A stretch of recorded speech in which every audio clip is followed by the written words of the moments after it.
নদী ও সমুদ্রের ওপর সেতু নির্মাণ কোনো শিল্পের চেয়ে কম নয়। এটি একটি দুর্দান্ত ইঞ্জিনিয়ারিং কীর্তি।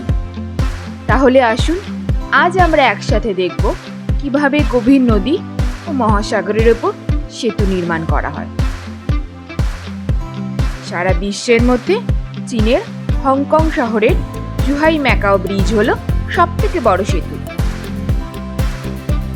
আর ভারতবর্ষের সবথেকে লম্বা সেতু হলো মুম্বাইয়ের ট্রান্স হারবার সেতু। তাহলে চলুন আমরা দেখি এই বড় বড় সেতুগুলো কিভাবে সমুদ্রের ওপর নির্মাণ করা হয়েছে। প্রথমে আন্ডার ওয়াটার কনস্ট্রাকশন শুরু হয়। আন্ডার ওয়াটার কনস্ট্রাকশনের সময় প্রথমে নদী এবং সমুদ্রের তলদেশ থেকে জল সরানোর প্রক্রিয়া শুরু হয়। নদী বা সমুদ্রের তলদেশে একটি অস্থায়ী বাঁধ নির্মাণ করে জল সরিয়ে দেওয়া হয়। কিন্তু প্রথমেই প্রশ্ন আসা উচিত, ওয়ার্কার্সরা কিভাবে সমুদ্রের অত গভীর তলদেশে গিয়ে একটি বাঁধ নির্মাণ করবে, যা কিন্তু প্রায় অসম্ভব। আসুন বন্ধুরা, আজ আমরা জানি ওয়ার্কার্সরা নদী বা সমুদ্রের তলদেশে বাঁধ কিভাবে নির্মাণ করে।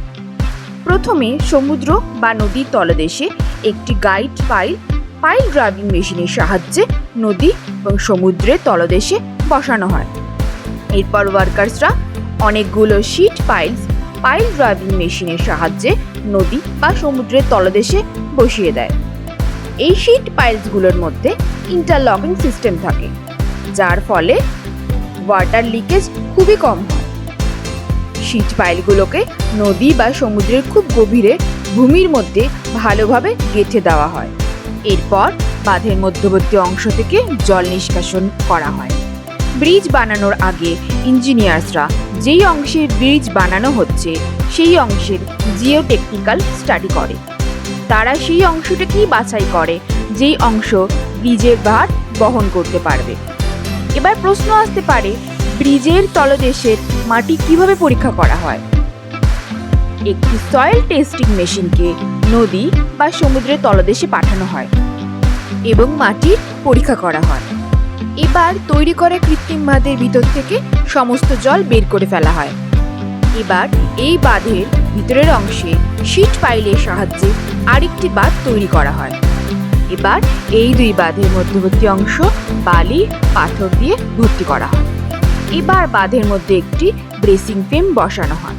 এই ব্রেসিং ফ্রেম বসানোর ফলে বাঁধটি অনেক শক্ত হয়ে ওঠে। তারপরে বাঁধের ওপরের অংশ কংক্রিট দিয়ে ভরে ফেলা হয়। এবার কংক্রিটের মধ্যে রিইনফোর্সমেন্ট বারগুলোকে বসিয়ে দেওয়া হয়। তাহলে বন্ধুরা, আজকে আমরা জানলাম কিভাবে বড় বড় সমুদ্র এবং নদীর ওপরে বাঁধ নির্মাণ করা হয়। আশা করছি ভিডিওটি আপনাদের ভালো লেগে থাকবে।